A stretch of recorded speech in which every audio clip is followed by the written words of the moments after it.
Greetings, YouTube, friends, subscribers alike. I wasn't going to do another video on this, but I've gotten into a discussion and a little debate with a fellow YouTuber who has some beliefs on the opposite end of the spectrum in regards to the Zeitgeist movement and the Venus Project. So I opened myself up to debate, which I'm more than willing to do. And he has responded and provided me with his own personal interpretation and understanding of what the Venus Project is and why we need to go to a resource-based economy. And I was going to write him back, but I decided just to make a video instead, so I could get it out there, and maybe I can get some more input on this particular subject. I'll provide a link to his article down below in the description, and you can read that, and I will now read you my response to him. As I've mentioned to others, using more resources than what are sustainable is in fact a problem. I do not deny this, and furthermore I support sustainable living. What I do refuse to accept is a technocratic oligarchy and oppression. One, if not the biggest problem with energy consumption today is the corporations and global elite. Currency, while a necessity for the practicality of barter, is in fact a tool used to transfer tangible wealth away from the masses to the manipulative, greedy, power-hungry sociopaths. This mental disorder has led to the corruption of the free market and what real capitalism is. We haven't seen capitalism in its pure form in over a century, if ever. There have been numerous inventions that have been annexed by the military-industrial complex and controlling elite through the patent process and corporate buyouts. There are some mysterious deaths surrounding the inventors that have, in my opinion, already solved the energy crisis. Research will show this. Whether it's true or not, of course, is up to interpretation. Believe what you will. Free energy is the last thing the tycoons want. The only reason we are still wasting resources is because that's what they use to control everyone. The way I see it, if we give up our free way of thinking and hand over the resources to a distribution process that's controlled and designed by exactly who under what consensus, they will have gotten exactly what they wanted without any kind of dispute. Transportation of goods and resources is a cesspool of inefficiency. I will agree. However, as you know, most things are imported from other locations unnecessarily. They could easily be produced locally and at numerous centralized locations. Again, greed by the powers that be has forced this type of rogue importation and free trade upon us for the personal gain of the privileged few.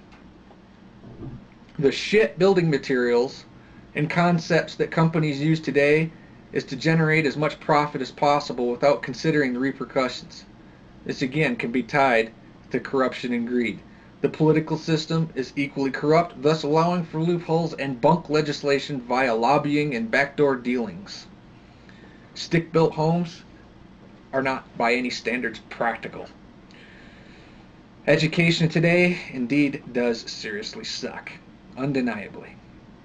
However, if you research the history of how public education was founded and on what principles, you'll learn that it wasn't to educate, but in fact to control the psyche. The public education system is nothing more than a brainwashing indoctrination center. Again, this can be tied to corruption. If you're brought up believing your goals in life are to be successful by acquiring a prominent career and consuming materialistic, superficial garbage, well, then you will have what we've got today. Further centralizing the education system under a technocratic society seems like a good way to become extinct due to a lack of real agrarian knowledge. Food and water? Well, before all of this wonderful technology, families grew their own food on their own land and had plenty of abundance with complete sustainability.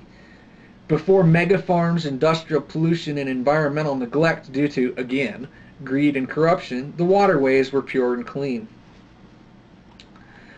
The healthcare system is in fact a major clusterfuck. I agree wholeheartedly.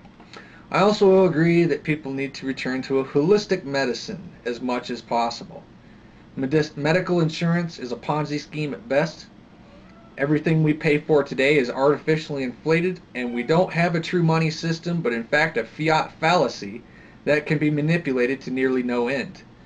I don't have the answers on how to solve the medical costs. Some things, even with a true and honest monetary system, will cost more than some people can afford, and I don't agree that people should die or suffer simply because they cannot afford to be treated. This subject would require some serious think tank deliberation, which I cannot do alone, nor will I attempt to. Housing. If you don't know how to survive without modernized shelter, then frankly, you don't deserve to have one, in my opinion. There may come a time when modern conveniences are not available for whatever reason. If people were more capable of relying on their family, friends, neighbors, and themselves for their needs instead of unnecessary convenience services, then perhaps we wouldn't be where we are today. Human touch? No arguments in this department.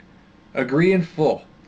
Physical and social interaction does appear to be a necessity for stable, happy, and healthy life. Do you realize that if people went in the exact opposite direction from a technocratic utopia like the Venus Project and more towards an agrarian, homesteading, village lifestyle, that 90% of these careers and consumer goods would be of little practical use? This lifestyle is what people used to live long before modern technology became mainstream, and in fact was already a resource-based economy. The difference being they didn't need to be crammed into an ant farm and rationed by a computer. The problem is that most people don't want to do things for themselves. They would rather have it done for them by a technological utopia. What happens when the education system is only in place to teach people how to maintain the technology? What happens when there aren't enough people that want to work to maintain the system? What happens if all of the technology becomes inert due to some outside unforeseen influence? What happens if someone doesn't want to live in the city and decides to leave? I see a population center that is a destined death camp. I am not alone in this opinion and never will be. That's just it. No matter what system is ever in place, whether it's what we have now, the Venus Project, or something unfathomed and better than anything we've ever thought of, there will always be opposition. Never will everyone be able to agree on how their life is to be lived when it's not by pure evolution and individual free choice. Opposition is an inevitability. If a group of people want to try this idea of the Venus Project and start building their utopic cities and population centers, I fully support that, if it's on a voluntary basis. What do you propose be the solution for those who have no interest in participation in such an ideology like the Venus Project? I, and millions of others, will not be forced or coerced by a concept that lacks realistic interpretation. Lead by example, not ideology. And if you want to force this upon me, come and get it.